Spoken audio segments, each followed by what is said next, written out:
आशीष देना रे प्रभु, तेरे चरणों में आए, संजीवन जल तुझसे पीने हे प्रभु।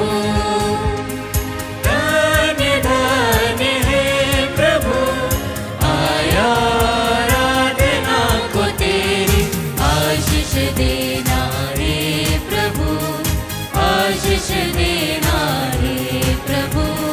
सुनने आए प्रेम वचन, कर पूरी तो दिल की लगन।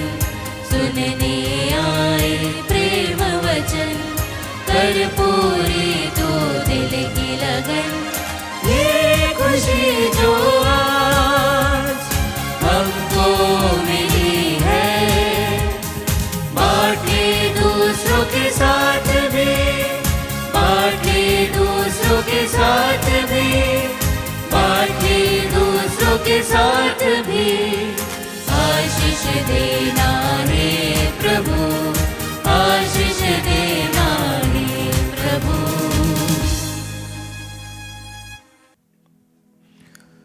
पिता, पुत्र और पवित्र आत्मा के नाम पर आमीन।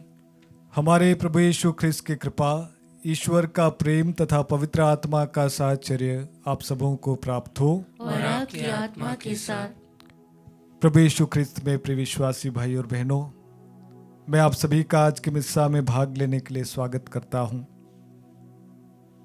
आज का सुसमाचार हमें बताता है कि प्रभु आंधी को शांत करता है और एक बहुत महत्वपूर्ण बात अपने शिष्यों से कहता है कि डरो मत, मैं ही हूं।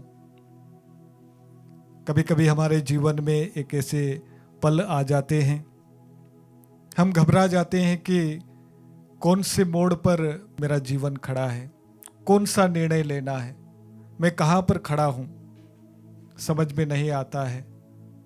और ऐसे में हम घबरा जाते हैं, डर जाते हैं कि अब मेरा क्या होगा। आज प्रभु कहता है, तुम्हारी विकट परिस्थितियों में भी मैं तुम्हारे साथ में हूँ, डरो मत, मैं हूँ तुम्हारे साथ में। तो आइए, जब आज के मिस्सा में हम भाग लेते हैं, प्रभु से प्रार्थना करें, प्रभु ऐसी अवस्था में मुझे एहसास दिलाइए कि आप मेरे साथ में हैं। हम निवेदनों को प्रभु के हाथों में रखें, हमारी आकांक्षाओं को, हमारे जितनी भी प्रार्थनाएं प्रभु के हाथों में समर्पित करते हुए आज के मिस्सा में भाग लें। आइए हम अपने आप को तैयार करें ताकि हम इस पवित्र याग में भाग लेने के लिए अपने आप को योग्य पाएं। हे भाइयों बहनों, मैं सर्वशक्तिमान ईश्वर और आप लोगों के सामने स्वीकार करता हूँ कि मैंने मन, वचन और कर्म से तथा अपना कर्तव्य पूरा न करने से, अपने कसूर से, अपने भारी कसूर से घोर पाप किया है। इसलिए मैं नित्य कुंवारी धन्य मरियम से, सब स्वर्गदूतों, संतों और आप लोगों से, हे भाई और बहनों, विनती करता हूँ कि आप लोग मेरे लिए प्रभु ईश्वर से प्रार्थना करें। सर्वशक्तिमान ईश्वर हम लोगों पर दया करे और हमारे पाप क्षमा कर हमको अनंत जीवन प्रदान करे। आमीन। हे प्रभु दया कर, हे प्रभु दया कर, हे ख्रिस्त दया कर, हे ख्रिस्त दया कर, हे प्रभु दया कर। हे प्रभु दया कर। हम प्रार्थना करें। हे प्रभु, हम बड़े गर्व से तुझे अपना सृष्टिकर्ता और पालनहार मानते हैं। अपने सेवक सेविकाओं पर दया दृष्टि डाल। तूने हमें पाप पंख से निकाल कर नया जीवन दिया है। हमारे साथ रह और हमें अपनी सुरक्षा प्रदान कर। हमारे प्रभु तेरे पुत्र यीशु ख्रिस्त के द्वारा, जो तेरे तथा पवित्र आत्मा के संग एक ईश्वर होकर युगानुग जीते और राज्य करते हैं। आमीन। पहला पाठ नबी यिर्मयाह का ग्रंथ, अध्याय 28, पद संख्या 1 से 17। हनन्याह, प्रभु ने तुमको नहीं भेजा है, तुमने इस प्रजा को झूठी आशा दिलाई है। यहूदा के राजा योशिया के शासनकाल के प्रारंभ में, चौथे वर्ष के 5वें महीने में, अंजूर के पुत्र हनन्याह, गिबोन में रहने वाले नबी ने प्रभु के मंदिर में याजकों तथा समस्त जनता के सामने यिर्मयाह से यह कहा, विश्वमंडल का प्रभु इज़राइल का ईश्वर यह कहता है, मैं बाबुल के राजा का जुआ तोड़ूंगा। मैं ठीक 2 वर्ष बाद प्रभु के मंदिर में वे सब सामान वापस ले आऊँगा जिन्हें बाबुल का राजा नबूकदनेस्सर यहाँ से बाबुल ले गया था। यहोयाकीम के पुत्र यहूदा के राजा यकोन्याह को और यहूदा के सब निर्वासितों को भी मैं बाबुल से यहाँ वापस ले आऊँगा। यह प्रभु की वाणी है, क्योंकि मैं बाबुल के राजा का जुआ तोड़ूंगा। किंतु नबी यिर्मयाह ने सब याजकों तथा समस्त जनता के सामने नबी हनन्याह को संबोधित करते हुए कहा, एवमस्तु प्रभु ऐसा ही करे, प्रभु तुम्हारी भविष्यवाणी पूरी करे और प्रभु के मंदिर के सब सामान और सब निर्वासितों को भी वापस ले आए। किंतु जो बात मैं तुमको और सारी जनता को बताना चाहता हूँ उसे ध्यान से सुनो। तुम्हारे और मेरे पहले जो नबी थे वे प्राचीन काल से शक्तिशाली देशों और बड़े राज्यों के लिए युद्ध, विपत्ति और महामारी की भविष्यवाणी करते आ रहे हैं। जो नबी शांति की भविष्यवाणी करता है वह नबी प्रभु का भेजा हुआ नबी माना जा सकता है जब उसकी भविष्यवाणी पूरी हो जाती है। इस पर नबी हनन्याह ने नबी यिर्मयाह के कंधे पर से जुआ उतारा और उसे तोड़ डाला। तब हनन्याह ने समस्त जनता के सामने यह कहा, प्रभु यह कहता है, मैं इसी तरह बाबुल के राजा नबूकदनेस्सर का जुआ तोड़ूंगा। मैं ठीक 2 बरस बाद उसे सब राष्ट्रों के कंधे से उतार कर तोड़ दूंगा। इसके बाद नबी यिर्मयाह अपनी राह चला गया। जब हनन्याह ने नबी यिर्मयाह के कंधे पर से जुआ उतार कर तोड़ दिया था, उसके थोड़े समय बाद प्रभु की वाणी यिर्मयाह को यह कहते सुनाई दी, जाओ और हनन्याह से कहो, यह प्रभु की वाणी है, तुमने लकड़ी का जुआ तोड़ा, इसके बदले लोहे का जुआ आएगा, क्योंकि विश्वमंडल का प्रभु इज़राइल का ईश्वर यह कहता है, मैं सब राष्ट्रों के कंधे पर लोहे का जुआ रखने जा रहा हूँ। वे सब बाबुल के राजा नबूकदनेस्सर के अधीन होंगे। मैंने बनेले पशुओं को भी उसके अधीन कर दिया है। नबी यिर्मयाह ने नबी हनन्याह से कहा, हनन्याह ध्यान से मेरी बात सुनो, प्रभु ने तुमको नहीं भेजा है, तुमने इस प्रजा को झूठा आशा दिलाई है। इसलिए प्रभु यह कहता है, मैं तुमको इस पृथ्वी पर से मिटा दूंगा। तुम इसी वर्ष मर जाओगे, क्योंकि तुमने प्रभु के विरुद्ध विद्रोह का प्रचार किया है। उसी वर्ष के 7वें महीने में नबी हनन्याह का देहांत हो गया। प्रभु की वाणी। ईश्वर को धन्यवाद। भजन अनुवाक्य। हे प्रभु, मुझे अपनी संहिता की शिक्षा देने की कृपा कर। हे प्रभु, मुझे अपनी संहिता की शिक्षा देने की कृपा कर। असत्य के मार्ग से मुझे दूर रख और मुझे अपनी आज्ञाएं सिखा। अनुवाक्य। हे प्रभु, मुझे अपनी संहिता की शिक्षा देने की कृपा कर। मुझे सत्य से अलग ना होने दे, क्योंकि मैं तेरी आज्ञाओं पर भरोसा रखता हूँ। अनुवाक्य। हे प्रभु, मुझे अपनी संहिता की शिक्षा देने की कृपा कर। तेरे भक्त मेरी सहायता किया करे और वे भी जो तेरी शिक्षा जानते हैं। अनुवाक्य। हे प्रभु, मुझे अपनी संहिता की शिक्षा देने की कृपा कर। मैं तेरी संहिता के पालन में दृढ़ रहूं, कहीं ऐसा ना हो कि मुझे निराश होना पड़े। अनुवाक्य। हे प्रभु, मुझे अपनी संहिता की शिक्षा देने की कृपा कर। जय घोष। हालेलुया। मनुष्य रोटी से ही नहीं जीता, वह ईश्वर के मुख से निकलने वाले हर एक शब्द से जीता है। हालेलुया। प्रभु आप लोगों के साथ हो और आपकी आत्मा के साथ। संत मत्ती के अनुसार पवित्र सुसमाचार। हे प्रभु, तेरी महिमा हो। लोगों के तृप्त हो जाने के बाद यीशु ने अपने शिष्यों को इसके लिए बाध्य किया कि वे नाव पर चढ़कर उनसे पहले उस पार चले जाएं। इतने में वह स्वयं लोगों को विदा कर देंगे। यीशु लोगों को विदा कर एकांत में प्रार्थना करने के लिए पहाड़ी पर चढ़े। संध्या होने पर वह वहाँ अकेले थे। नाव उस समय तट से दूर जा चुकी थी। वह लहरों से डगमगा रही थी। क्योंकि वायु प्रतिकूल थी। रात के चौथे पहर यीशु समुद्र पर चलते हुए शिष्यों के पास आए। जब उन्होंने यीशु को समुद्र पर चलते हुए देखा तो वे बहुत घबरा गए और यह कहकर यह कोई प्रेत है, डर के मारे चिल्लाने लगे। यीशु ने तुरंत उनसे कहा, धीरज धरो, मैं ही हूँ, डरो मत। पेतरुस ने उत्तर दिया, प्रभु यदि आप ही हैं तो मुझे पानी पर अपने पास आने की आज्ञा दीजिए। यीशु ने कहा, आ जाओ। पेतरुस नाव से उतर गया और पानी पर चलते हुए यीशु की ओर बढ़ा, किंतु वह प्रचंड वायु देखकर डर गया और जब वह डूबने लगा तो वह चिल्ला उठा, प्रभु मुझे बचाइए।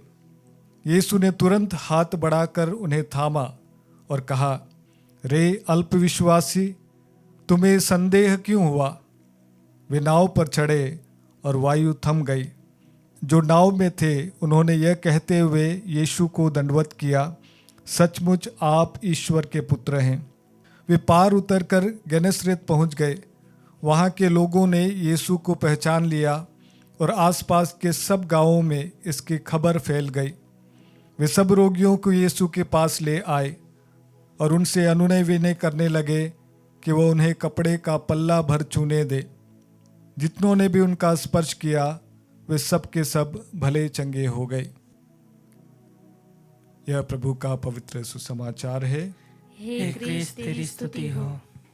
क्रिस्त में प्रिय विश्वासी भाई और बहनों, पिछले महीने मैंने अपने आप में पाया कि मैं थोड़ा डाउन था।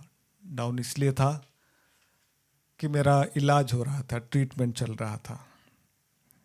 और जब मैं ये बात आपके साथ शेयर करता हूँ तो आप में से बहुत सारे लोग इस बात को समझेंगे कि फिर चाहे आप कितने ही बड़े काउंसलर हो कि पुरोहित हो कि प्रवचक हो, जब बात आपके शरीर की आती है, जब बात आपके स्वास्थ्य की आती है, हम बहुत ही डाउन हो जाते हैं, बहुत ही परेशान हो जाते हैं।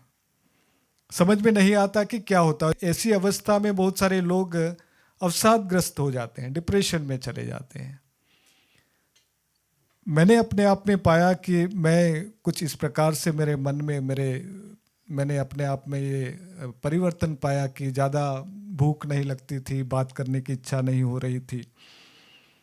एक दिन चैपल में बैठा, एकांत में बैठा, प्रार्थना भी करने का मन नहीं कर रहा था। एकांत में बैठा और मुझे बार बार मेरी मम्मी की याद आ रही थी, माँ की याद आ रही थी। और उन दिनों विशेष रूप से 2-3 सप्ताह तक लगातार कभी कभी दिन में 2 बार माँ को फ़ोन करता था। और उन दिनों मुझे उड़ीसा में ट्रैवल भी करना था, यात्रा करना था रिट्रीट के लिए। अच्छा नहीं लग रहा था। और सबसे बड़ा जो सहारा मुझे था वो सिर्फ माँ था। जो दूसरी किसी से मुझे बात करने की इच्छा नहीं हो रही थी। माँ को कॉल करता था, माँ को ये नहीं बताया कि मुझे ये हो रहा, सिर्फ उनसे उनकी आवाज़ सुनता था, उनसे पूछता था क्या कर रहे हैं, कैसे हैं, और वह जो भी बोलती थी मुझे अच्छा लगता था। उड़ीसा में रिट्रीट जाने के पहले माँ से कहा कि माँ मैं रिट्रीट प्रीचिंग के लिए जा रहा हूँ, आप मेरे लिए प्रार्थना करना। और उन्होंने कहा मैं ज़रूर आपके लिए प्रार्थना करूँगी। और एक उस अवस्था से उबारने के लिए सिर्फ माँ के शब्द मुझे बड़े पावरफुल लगे उस टाइम पर। और ये माँ की आवाज़ को सुनने के लिए ये मुझे प्रेरणा मिली एकांत में बैठने की। हो सकता मैं कहीं और जा सकता था, हो सकता मैं कुछ और कर सकता था, हो सकता मैं कहीं और टाइम पास कर सकता था, पर जब एकांत में बैठा तो लगा कि वही एकमात्र इस समय तुम्हारा सहारा, तुम्हारा दूत बनकर तुम्हारे लिए खड़ी है। ख्रिस्त में प्रिय विश्वासी भाई और बहनों, आए दिन जब आप अखबार पढ़ते हैं, आप टीवी देखते हैं, आप मीडिया न्यूज़ देखते हैं, तो आपको लगता है कि एक डरावना सा चेहरा हमारे सामने पेश आता है। बहुत सारे लोग अचानक से मर जाते हैं, कोई हार्ट अटैक से मर रहा है, कोई अलग अलग प्रकार की बीमारी से मर रहा है। और उन बहुत सारे कारणों में एक बहुत ही बड़ा कारण ये है कि हम अपने शरीर का ख्याल नहीं रखते हैं। हम करना बहुत चाहते हैं, कमाना बहुत चाहते हैं, और इसीलिए सुबह से लेकर शाम तक दौड़ धूप करते हैं।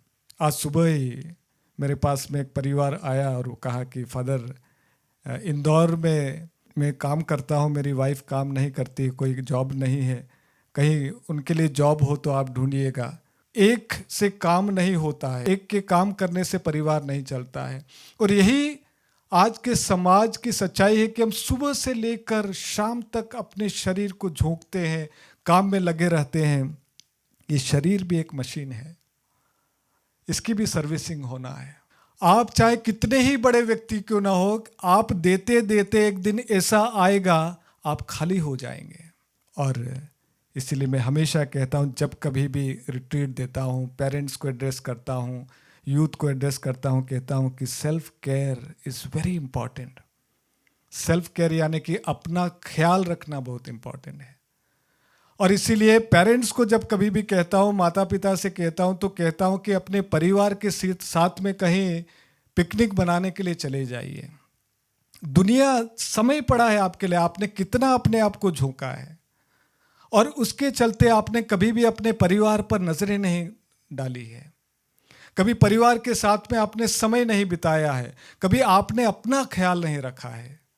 और इसीलिए प्रभु यीशु सिखाते हैं, देखिए, जब कभी भी कोई भी बड़ा निर्णय लेने के पहले प्रभु एकांत में समय बिताते थे। जब कभी भी कोई बड़ा काम करने के बाद में प्रभु एकांत में समय बिताते थे। आज लोगों को खिलाने के बाद में अपने शिष्यों को विदा करते हैं, कहते हैं कि आप आगे जाइए, मैं आता हूँ। और वे अपनी आदत के अनुसार एकांत में जाते हैं, पहाड़ी पर जाते हैं। और वह वहाँ करते क्या है, वहाँ अपने पिता की उपस्थिति में बैठे हैं, क्योंकि उन्हें पता है कि मैं जो दे रहा हूँ उसका सोर्स कहीं और है, मेरे पास जो है वो काफ़ी नहीं है। और इसीलिए हम में से बहुत सारे लोग टूट जाते हैं, डिप्रेशन में चले जाते हैं, आत्महत्या करने के कगार पे खड़े हो जाते हैं। क्यों? क्योंकि आपके पास में जो है आप देते जाते हैं, आपने इसका ख्याल नहीं रखा कि वो सोर्स कहाँ से आ रहा है, क्या मैं अपने आप को वो भर रहा हूँ। और इसीलिए ख्रिस्त में प्रिय विश्वासी भाई और बहनों, लोग बहुत बोलते हैं कि फादर आप ये बातें तो कह देते हैं, पर हमारे पास में इतना समय नहीं कि हम 4 दिन की रिट्रीट के लिए चले जाएं। मैं कहता हूँ समय निकालिए, कहीं रिट्रीट के लिए चले जाइए। अपने परिवार से कह दीजिए कि मैं 5 दिन तक नहीं आऊँगा, मैं ताबोर में हूँ। आप वहाँ पर एकांत में समय बिताइए और आप परिवर्तन देखेंगे कि आपका शरीर कितना स्वस्थ होगा, आपके विचार कितने स्वस्थ होंगे। और वही प्रभु आज सिखाता है। कमाने के लिए तो जिंदगी पड़ी है, पर अगर आपका शरीर आपके साथ में नहीं होगा, आपका स्वास्थ्य आपके साथ में नहीं होगा, आपके अपने आपके साथ में नहीं होंगे, वो सब कुछ कमाया धमाया धरा का धरा रह जाएगा। और इसीलिए ख्रिस्त में प्रिय विश्वासी भाई और बहनों, आज जो माता पिता मुझे सुन रहे हैं, परिवार के साथ में कुछ समय बिताइए। हो सकता है कि उस 2 दिनों में आपको कमाई नहीं होगी, अपने लिए अपने ऑफिस से छुट्टी ले लीजिए, कहीं होटल में चले जाइए, परिवार के साथ में मिलकर भोजन कीजिए। वो एक आशीष का कारण है, वो एक एकांत का समय है जहाँ पर आप आपके परिवार के साथ में रहेंगे। अपने ऑफिस से कहीं जल्दी आ जाइए, कहीं आपके आसपास चर्च होगा, वहाँ पर एडोरेशन चैपल होगा, एकांत में कोने में जाकर बैठ जाइएगा। बहुत शब्द बोलने की ज़रूरत नहीं है, एकांत में बैठिएगा, तब आपको आपके कठिन दौर का आभास होगा, आपके प्रश्नों का उत्तर मिलेगा, आपके लिए रास्ते खुलेंगे। तब आपको आभास होगा आप कहाँ पर सही हैं, कहाँ पर गलत हैं। और इसीलिए आज का वचन हमें सिखाता है कि हम एकांत में प्रभु के साथ में जुड़े रहें। हमें प्रभु आशीष से भरेगा और हम और भी उत्साही तरीके से अपनी बुलाहट को जिएंगे। प्रभु इसमें हमारी सहायता करे और हमें आशीर्वाद दे।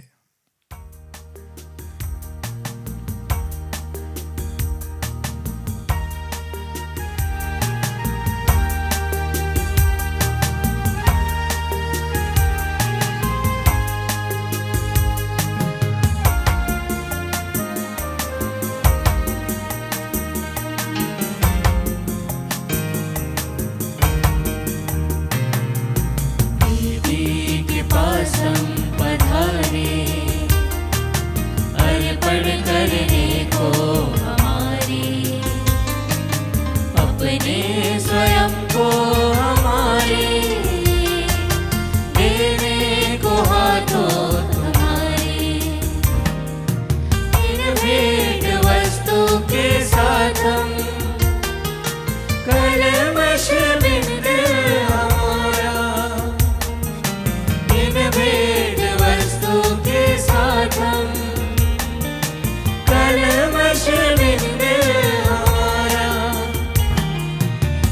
को चढ़ाने को आए, आते हैं दिल हम समा गए, विधि के पास हम पधारे, अर्पण करने को हमारे, अपने स्वयं को हमारे, देने को हाथों तुम्हारे।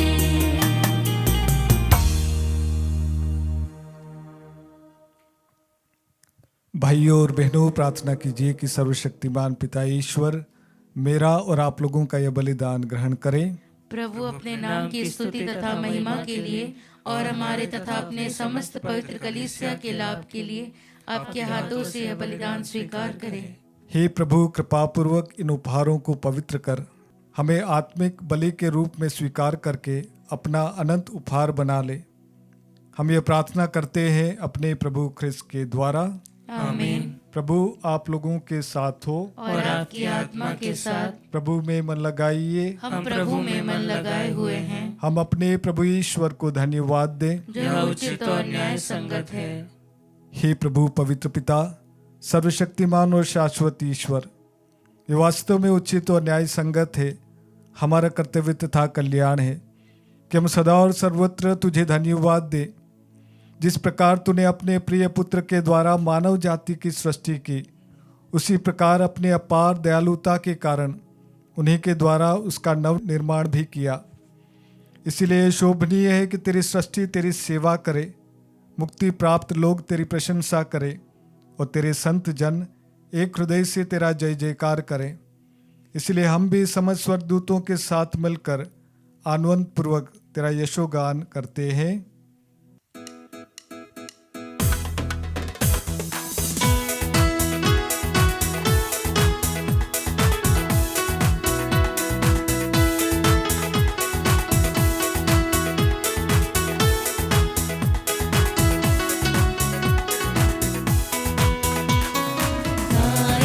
हम सब मिलकर जीवंत ईश्वर का स्तुति गान गाएं। हम सब मिलकर जीवंत ईश्वर का स्तुति गान। पवित्र है परमेश्वर, पवित्र है सर्वशक्तिमान, पवित्र है परमेश्वर, पवित्र है सर्वशक्तिमान, पवित्र है अमर ईश्वर। जय हो तेरी जय हो, जय हो तेरी जय हो, जय हो तेरी जय हो। हे प्रभु, तू वास्तव में पवित्र है, सारी पवित्रता का स्रोत है। हम तुझसे प्रार्थना करते हैं तो इन उपहारों को अपने आत्मा के संस्पर्श से पवित्र कर दे कि हमारे प्रभु यीशु ख्रिस्त का शरीर तथा रक्त बन जाए। जब ये स्वच्छात से मृत्यु के लिए सौंपे गए, उन्होंने रोटी ली, तुझे धन्यवाद दिया और रोटी तोड़कर उसे अपने शिष्यों को देते हुए कहा, तुम सब इसे लो और इसमें से खाओ, क्योंकि यह मेरा शरीर है जो तुम्हारे लिए बलि चढ़ाया जाएगा।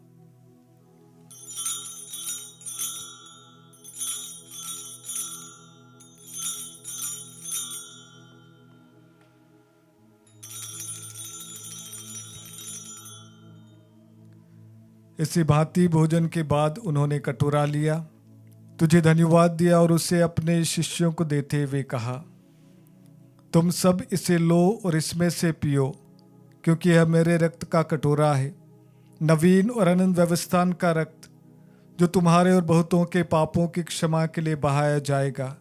तुम मेरी स्मृति में यह करो।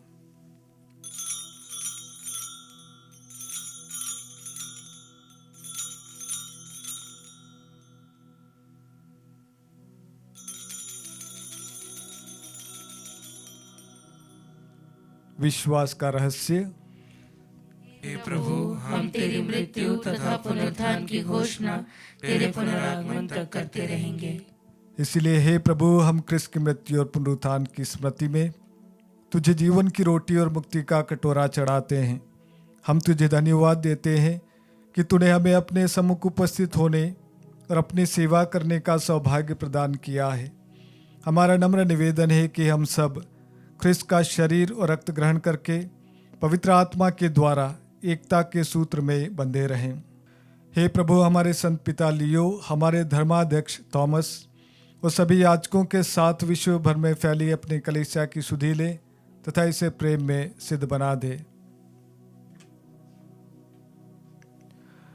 हमारे उन भाई बहनों की भी सुधि ले जो पुनरुत्थान की आशा में परलोक सिधार चुके हैं।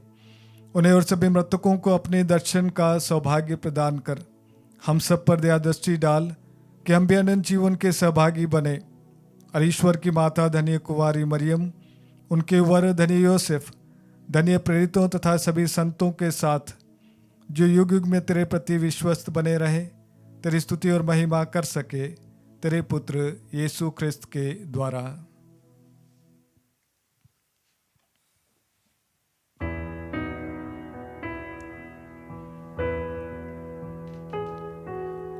इन्हीं प्रभु ख्रिस्त के द्वारा, इन्हीं के साथ और इन्हीं में, हे सर्वशक्तिमान पिता ईश्वर, पवित्र आत्मा के साथ सारा गौरव तथा सम्मान युगानुयुग तेरा ही है।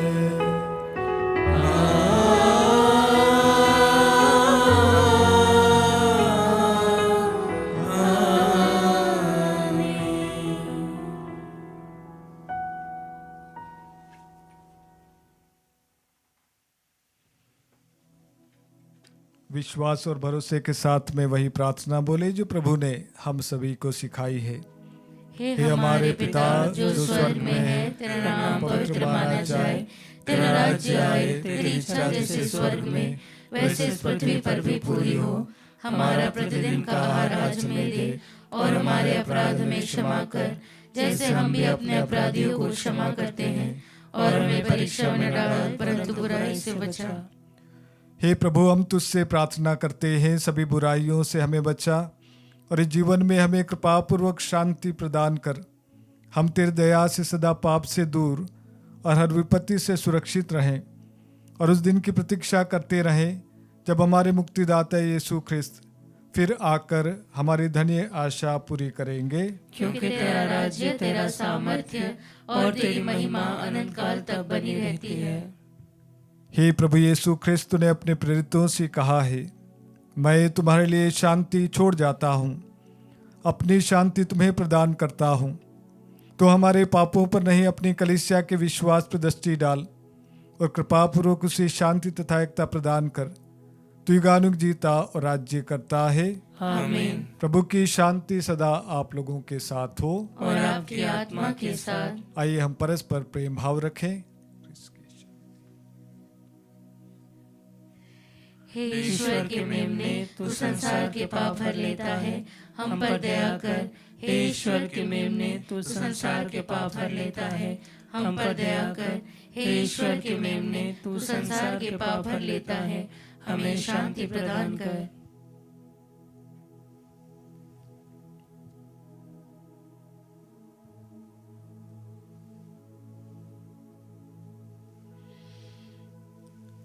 देखिए ईश्वर का मेमना, इन्हें देखिए जो संसार के पाप भर लेते हैं। धन्य हम सब जो इस भोज में बुलाए जाते हैं। हे प्रभु, मैं इस योग्य नहीं हूँ कि तू मेरे यहाँ आए, किंतु एक ही शब्द कह दे और मेरी आत्मा चंगी हो जाएगी। ख्रिस्त का शरीर और रक्त जिनके लिए हम रक्षा करता रहे।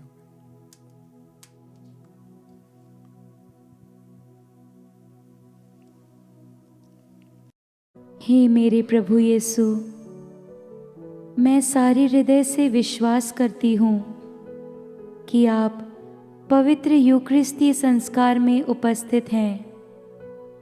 हे प्रभु, मैं सभी चीज़ों से बढ़कर आपको प्रेम करती हूँ और मेरी यही अभिलाषा है कि आप मेरी आत्मा में आकर बस जाएं क्योंकि हे प्रभु, मैं आपको आज ग्रहण करने में असमर्थ हूँ।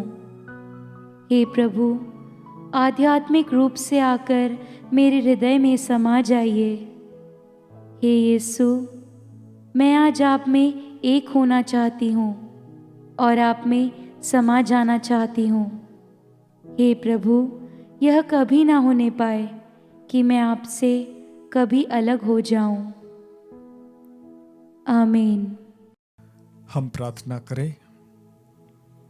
हे प्रभु, तूने हमें स्वर्गिक उपहारों से बल प्रदान किया है। हमें दयापूर्वक अपनी शरण में ले ले। तू निरंतर हमारा पालन पोषण करता है। हमें अनंत मुक्ति के योग्य बना दे, हमारे प्रभु ख्रिस्त के द्वारा। आमीन। प्रभु आप लोगों के साथ हो और आपकी आत्मा के साथ। सर्वशक्तिमान ईश्वर पिता, पुत्र और पवित्र आत्मा आप लोगों को आशीर्वाद प्रदान करें। आमीन। आप लोग विदा लें, प्रभु के प्रेम में जीवन बिताएं। ईश्वर को धन्यवाद।